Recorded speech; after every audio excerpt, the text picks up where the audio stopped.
G'day guys, and welcome to the show where I report on the latest in video game news. And if you guys do end up enjoying today's video, please remember to smack the like button real good. And now let's jump to the first news report on today's show. And it has to do with the sales of the PS4 Pro and the Xbox One X. And it looks like we may have some sad news in the long run for the PS4 Pro, but some really big news down the line for PlayStation in general possibly. So as you already know, recently the Xbox One X was released and the PS4 Pro was released just about a year ago, and the thing is, the numbers are already showing that the Xbox One X is doing incredibly well in sales compared to the PS4 Pro. If we take a look at the reports, it does indicate that the PS4 Pro sold 50,000 units in the UK in its first week. However, the Xbox One X has sold 80,000 units in the UK in its first week. Now, these are just UK numbers for the first week, but they are pretty much looking the same worldwide. We don't have final numbers just yet. I've tried to look for them, maybe I just couldn't find them, but they are trending that way. It just looks like the Xbox One X is outselling the PS4 Pro, and that's crazy. Aaron Greenberg of Xbox had this to tweet. He says, "Huge thanks to everyone for their support of the Xbox One X.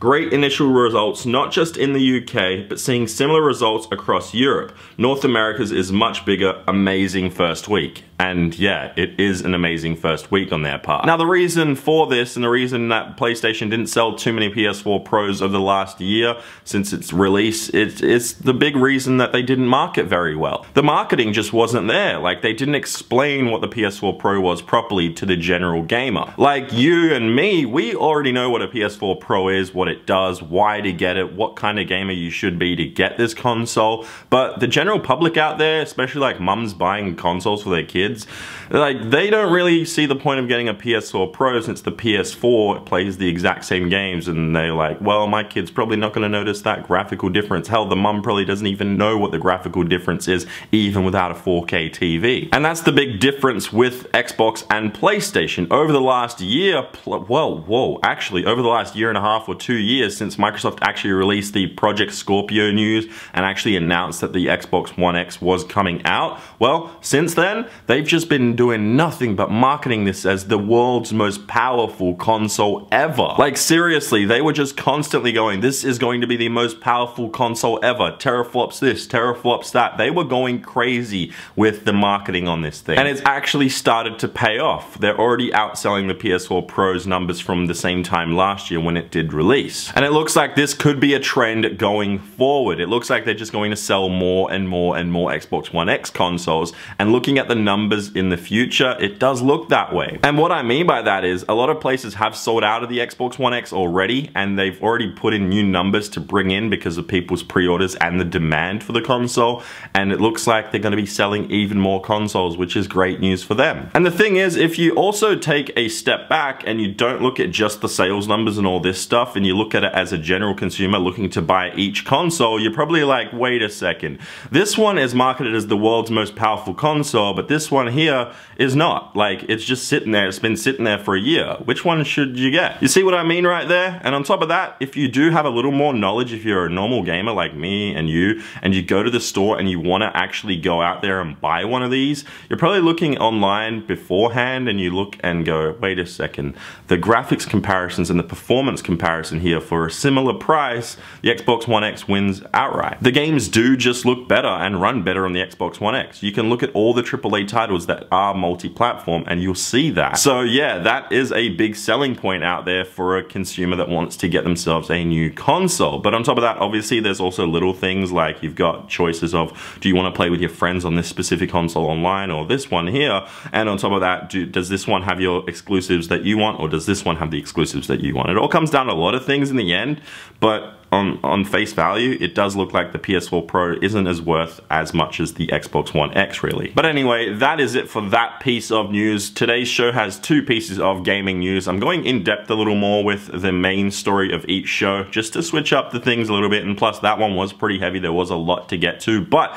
the next story that we're going to talk about in today's show is about EA Disney and Star Wars Battlefront, because it's been a big topic recently, but there is something on top of everything you probably already know. So a couple of days ago, EA finally caved in and they took away microtransactions from EA's Star Wars Battlefront 2. This was all good news and everything, and we the gamers finally did something. We stood up to the big guy and we said, no, we are not taking any of this, and well, they caved in and they changed their ways. But it wasn't just us. A lot of the big reason for it was, sadly, it wasn't just us. We could take all the credit we want, but it was Disney. It was Disney who decided, okay, we don't want any of this negative attention towards Star Wars. It's one of our biggest brands, and well, they caused EA to finally change it. But we will take the credit that we set everything in motion. So we the gamers did something. But anyway, we already kind of know all that news already. That's kind of old. But what we don't exactly know is how EA are going to reintroduce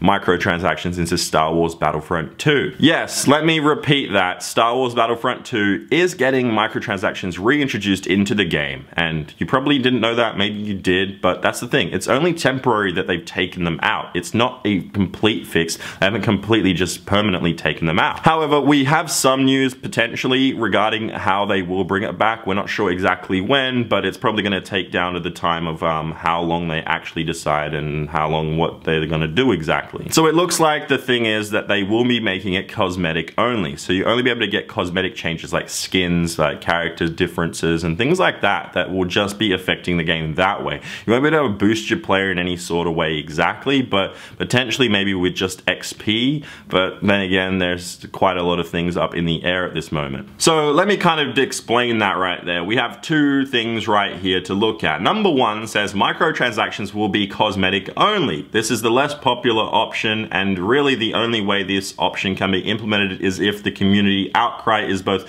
loud enough and sustained. If they can get away with it, they'll try like hell to do it. This is in regards to EA. But anyway, number two says microtransactions will be used to purchase specific star card and cosmetic package bundles. This is so that technically the gambling aspect does get removed from multiplayer, but then again, we don't know exactly if this is final, what they're going to come up with in the end, but it kind of does suck they are reintroducing microtransactions. However, the thing is, none of this was unexpected. We already knew that it was only temporary, and hell, it's EA, they want to make money, it's how they are, they've got to do it, they're a big AAA publisher, they have to make money on what they are renting, essentially this Star Wars IP. And with all that negative press, they almost lost the exclusive rights to having the Star Wars IP because Disney were like, holy shit guys, what is going on here? Disney even threatened to take away the exclusivity from EA. That's crazy. But yeah, it looks like we'll possibly have two possible ways of getting microtransactions back into Star Wars, and it kind of sucks, but then again, it's our best choice. Like, we can't say no transactions in the game. It's just how it is. It's 2017. It's the sad reality that we live in with AAA publishers. It just sucks that they made their game full priced and are still having microtransactions in the game.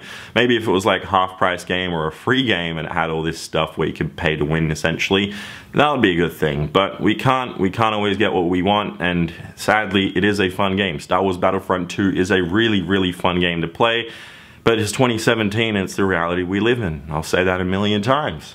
Yeah, anyway, Gorilla Man, please hand me that question. Thanks, Gorilla Man. Okay guys, and the question is, what are your thoughts on microtransactions in video games? So get credit for the answers and put them down below in the comment section. But if you enjoyed today's video, please remember to smack the like button, and I'm Champ Chong, Max Australia, and I'll see you guys in the next one.